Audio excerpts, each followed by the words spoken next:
자, 이제 그 다음에는 대각선으로 갈게요.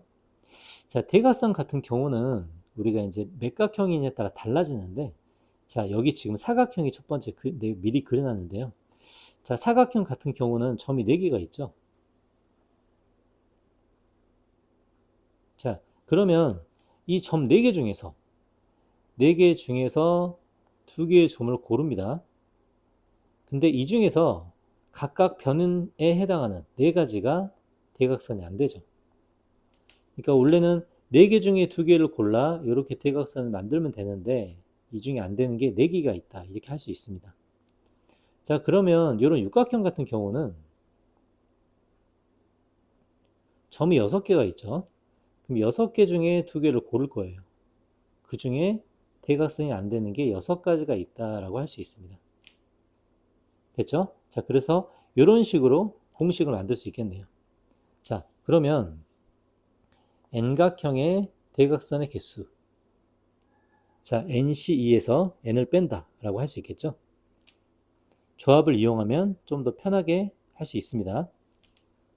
자, 이 두 번째 볼게요. 자, 두 번째는 뭐라고 되어 있냐면 n각형에서 한 점에 그을 수 있는 대각선의 개수라고 되어 있네요. 그죠?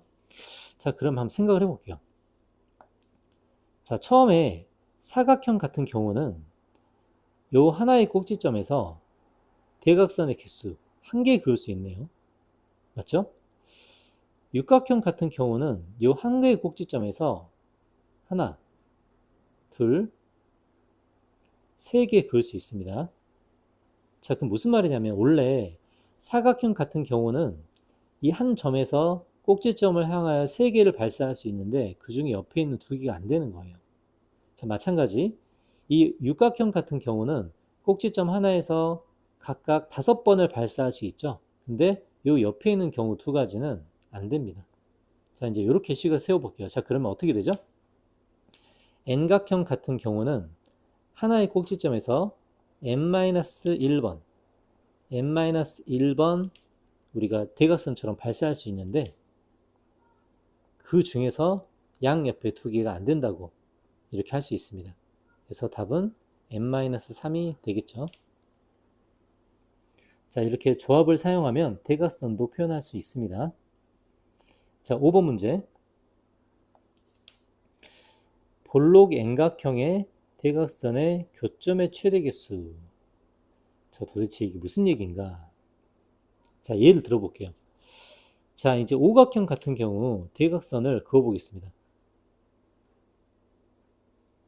요렇게 긋고 요렇게 그으면 대각선의 교점이 나오죠. 근데 다르게 이렇게 그어도 자, 대각선의 교점은 똑같이 나올 겁니다. 이해하죠? 그럼 이런 식으로 대각선의 교점들을 가장 많이 만들었을 때 요 오각형 안에 몇 개를 만들 수 있는가 이제 이렇게 물어보는 거예요. 자, 그러면 요 대각선의 교점을 한번 생각을 해볼게요.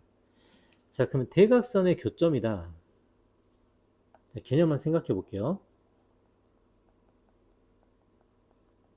대각선의 교점이다 라는 것은 대각선 2개가 필요합니다. 맞죠? 대각선 2개가 있어야 대각선의 교점이 나오겠죠. 자, 그러면 대각선이 2개가 나오려면 꼭지점이 몇 개가 필요하냐면 4개가 필요하죠. 여기를 A, B, C, D, E라고 하면 5개 중에 4개의 점이 있어야 대각선이 2개가 나옵니다. 근데 만약에 요 5개의 점을 뽑았을 때 우리가 선을 그으라고 했더니 이런 식으로 그어버리면 대각선의 교점은 안 나오죠. 무조건 대각선의 교점이 나오도록 선을 그었을 때 대각선의 교점의 개수가 가장 많게 나올 수밖에 없습니다. 그래서 오각형 같은 경우는 5개에서 4개를 뽑기만 하면 5개에서 4개를 뽑기만 하면 대각선의 교점 하나가 만들어진다고 할 수 있죠. 그러니까 오각형 같은 경우는 OC4가 답이 돼요. 자, 육각형도 마찬가지인데요. 4개의 점을 뽑습니다. 자, 4개의 점을 뽑아서 대각선의 교점을 만들어야 되는데 이렇게 이렇게 하는 사람은 없겠죠. 이렇게 하면 대각선의 교점이 안 나오니까요. 그럼 대각선을 두 개를 만들기 위해 점을 네 개를 뽑았는데 반드시 이렇게 해야 대각선의 교점이 나올 겁니다. 그래서 이제 이런 방식을 사용한다는 거죠. 마찬가지로 6개의 점 중에 4개의 점을 뽑기만 하면 대각선의 교점이 하나씩 만들어진다라고 우리가 생각을 할 수 있습니다. 그래서 볼록 N각형의 대각선 교점의 최대 개수, 최대 개수는 NC4가 되겠죠. 자, 왜 NC4로 공식이 만들어지는지를 잘 생각해 봅니다. 자, 그 다음에 이제 평행사변형을 만드는 개수인데요. 뭐 요건 많이 알고 있죠. 자, 말 그대로 예를 들어서 이렇게 세 줄이 있고요. 이렇게 세 줄이 있고 이렇게 만약에 네 줄이 있다면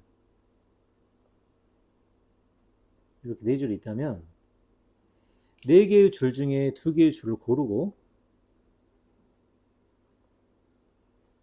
그 다음에 세 개의 줄 중에 두 개의 줄을 고르면 무조건 하나의 평행사변형이 만들어진다. 이렇게 개념을 생각할 수 있습니다. 그래서 이 공식은 m개 중에 두 개를 고르고요. n개 중에 두 개를 골라서 곱하면 이게 곧 평행사변형의 개수가 되겠죠.